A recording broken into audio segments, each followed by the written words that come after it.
Welcome to Free Range Radio's annual Rockford Symphony Orchestra Classics Concert Season Preview. I'm Eric Radicke.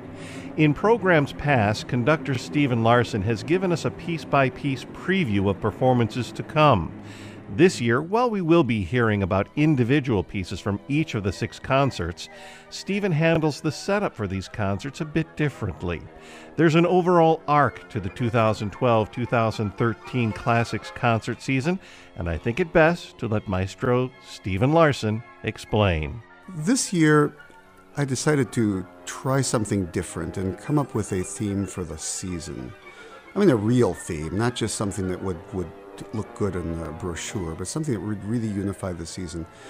And I decided to focus on music that changed the world, and in a real sense, not music that was just very popular or influential to other composers, but really made a difference in society and changed that today our world would look much different without these pieces, or had they gone in different directions. And began making a list of pieces that I thought filled that bill. And the very first thing I thought of was Richard Wagner. You can make the case for several different composers that their music changed the world, but I think Wagner's did in a more immediate and more profound sense than any other composer. Yeah, Johann Sebastian Bach, everybody depends on Bach. He's sort of the father of us all in terms of composers and the legacy he left. But Wagner just appeared in the scene in the 19th century and came up with, he really revolutionized the entire way people look at music. Music was no longer something for personal enjoyment or to be enjoyed by the nobility or even by the middle classes, but something that said something about the world, about philosophy, about politics. And he took on really in the Ring cycle the entire story of humanity in allegorical form. And he did it in such a way that changed forever the way that people would write about music, the way people that would write music. And interestingly, if you read about Wagner, you find out that he couldn't have done it, probably, at least not in the way he did, without the help of Franz Liszt, who turned out to be his father-in-law, and who also deserves a place in this pantheon of composers who changed the world because he really invented the modern piano, the modern piano technique. He's still considered by many to be the greatest pianist who ever lived. And he brought piano technique up, elevated it to where it is today. It really hasn't gone any further. But beside that, he was as a composer, as a teacher of composition, he invented many of the techniques that Wagner depended on in writing the Ring. He had invented the technique of thematic transformation, which Wagner turned into the leitmotif, the identification with characters or events or moods that he transformed using Liszt's examples throughout the Ring. To show the connection between events and times and places. Wagner adapted many of Liszt's harmonic techniques. And in return, Wagner taught Liszt a lot about orchestration. Liszt, primarily a piano composer, was really very deficient in his knowledge of orchestration, so Wagner helped him there.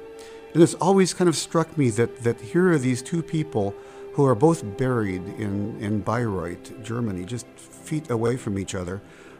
Liszt, one of the most unselfish individuals in the history of music who never accepted a dime for a lesson from anybody, paired up with one of the most narcissistic and self-centered and really dislikable people in the history of music, Richard Wagner. The program is going to open with Franz Liszt. I wanted to pair the two of them together, and so we are opening with Liszt's second piano concerto, played by a great Rockford favorite, Alan Goldstein. Alan Goldstein, an Israeli pianist. Of course, the irony there is that he's paired in the program with with Wagner, who is still to this day, I believe, the performances of Wagner's music are not allowed in Israel. And I've spoken to Alon about this, and Alon is fine with the idea because, first of all, he's not doing Wagner, but secondly, I think that he wants to make the case that music is stronger than the personality of one human being, and it's much more powerful than that. The difficulty in choosing music by Liszt is that he hasn't done so well with posterity. His music is not so often performed anymore. His many tone poems, only one gets performed with any degree of frequency, and even that you don't see on concert programs very often. But the piano concertos are still, the two concertos are still wonderful vehicles for virtuosic pianists, as Alon is, and great showpieces of pianistic technique. It's been said that Wagner has, it was George Bernard Shaw, Wagner has great moments and tedious quarter hours.